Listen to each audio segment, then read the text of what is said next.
ये पंछी बड़े ही प्यारे हैं, मुझे बहुत अच्छे लगते हैं। आपने कभी सुना होगा कुछ ऐसे भी पंछी होते हैं जिनके पास पंख तो होते हैं पर उड़ नहीं पाते। चाहते हैं कि आकाश की ऊंचाइयों में जाकर बादलों से बातें करें, कर नहीं पाते। अभी संसार में होती हैं पतंगे भी, इनमें ना जीव है, ना प्राण, ना ही पंख, पर ये अंबर से बातें करती, पवन के वेग के साथ खेलते हैं, मचलते हैं, इतलाते हैं। अंबर में जीवन के कुछ पल व्यतीत करते हैं। कारण क्या है? कारण है डोर। ये डोर यदि उचित व्यक्ति के हाथों में हो तो एक कागज की बनी पतंग भी आसमान की ऊंचाइयों में तैर सकती है। अब ये डोर क्या है? ये डोर होती है प्रेम, ये डोर होती है विश्वास की, और ये आप देते हैं उनके हाथों में जिन पर आप विश्वास करते हैं, जिन्हें आप अपना सर्वस्व मानते हैं। और सोचिए, ये प्रेम और विश्वास की डोर यदि आपने उचित व्यक्ति के हाथों में दे दी तो आप कितनी ऊंची उड़ान उड़ सकते हैं, आसमान की ऊंचाई तक पहुंच सकते हैं, बादलों से बातें कर सकते हैं, पंछियों के बीच उड़ सकते हैं, जो चाहे कर सकते हैं। बस ये व्यक्ति उचित होना चाहिए। एक ऐसा व्यक्ति जिसके मन में आपके प्रति प्रेम, एक ऐसा व्यक्ति जिसके मन में स्वार्थ नहीं, परमार्थ, एक ऐसा व्यक्ति जो आपके भीतर के अस्तित्व को आपके बाहर लाए, उसे निखारे। तो प्रेम कीजिए, आनंदित होते जाए, और इसी आनंद के साथ कहिए राधे राधे। हम सदैव ऐसे लोगों के समीप रहना चाहते हैं जिनके बोल बड़े मीठे होते हैं, जिनका व्यवहार हमें अच्छा लगता है, जो दिखते अच्छे हैं, जो हमें भाते हैं।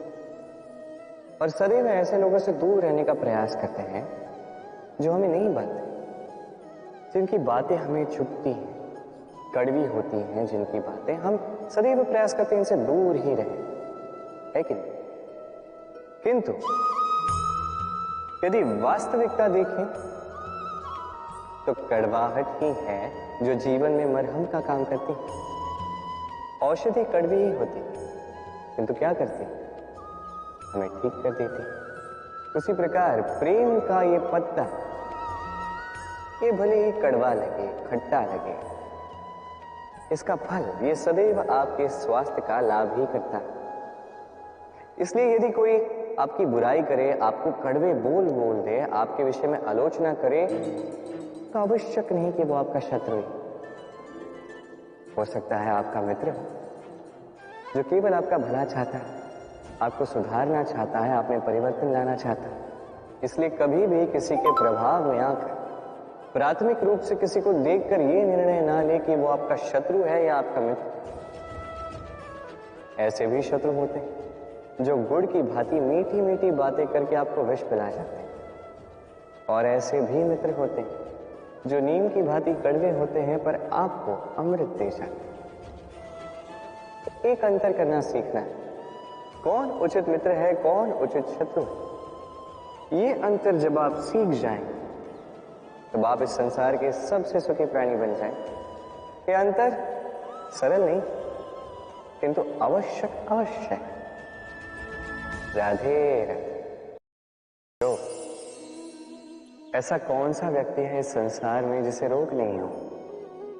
हर एक व्यक्ति कभी न कभी इस रोग के सामने आया ही, उसका ये शरीर रोग से ग्रस्त हुआ ही है। अब ये रोग ये आते हैं, ये जाते हैं, किंतु क्यों ये हमें सता पाने में सक्षम रह जाते हैं? कारण है स्वच्छता। यदि स्वच्छता इस तन में नहीं होगी तो व्यक्ति शारीरिक रूप से पीड़ा सहेगा। अब उसी प्रकार अति आवश्यक है कि ये स्वच्छता ये मन में भी। यदि ये स्वच्छता मन में ना हुई तो व्यक्ति चारित्रिक रूप से पीड़ा सहता है। अब इसका निवारण क्या? बड़ा ही सरल है इसका निवारण। यदि रोग तन में है तो सर्वप्रथम स्वच्छता रखना सीखिए, इस शरीर को स्वच्छ रखना सीखिए। समझदारी के साथ डट कर इस रोग का सामना करें, भयभीत होने की आवश्यकता नहीं। व्यायाम करते रहें, सब ठीक होगा। उसी प्रकार यदि ये रोग ये मन में हो तो क्या करें? सर्वप्रथम आधार पर ध्यान दें। आपका आधार है आपका आहार। जो आप खाओगे वही आप बनोगे। उसी प्रकार जो आप सोचते हो वही आप बनते हो। इसलिए इस सोच को सकारात्मक बनाएं, अपने दृष्टिकोण को सकारात्मक बनाएं, सब कुछ ठीक होगा। आपके मेरे हर एक के भीतर एक राक्षस रहता है, उसका सामना करें, उसे परास्त करें। तो ये रोग चाहे तन का हो या मन का, यदि उचित समय पर इसे ना रोका गया तो अनुचित समय पर यह महामारी बन सकता है। इसलिए सावधान रहें, स्वस्थ रहें और मेरे साथ प्रेम से कहें राधे राधे। क्या सोचते हैं? आज कृष्ण रथी के स्थान पर बैठा है, जबकि उसे तो सारथी के स्थान पर बैठना चाहिए। यही सोच रहे हैं। कई बार जो हमें दिखता है आवश्यक नहीं कि वही सत्य हो। जैसे सूर्य को हम देख पाते हैं क्योंकि वो दिखता है, और सत्य ये भी है कि सूर्य दिखता है क्योंकि हम उसे देखते हैं। अब अपनी आंखें बंद कर लीजिए। अब दिन है या रात, ना कोई अंतर पड़ता है।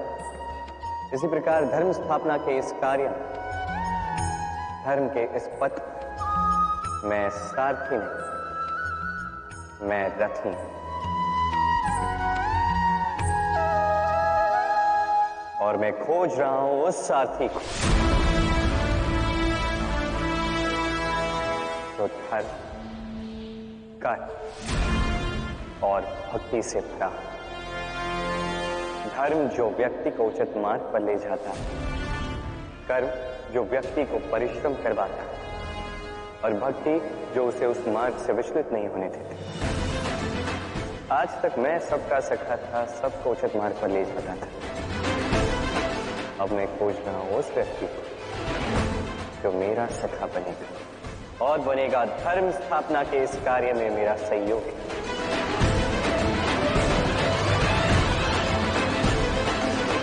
वंदे कर्म, वंदे धर्म। राधे राधे।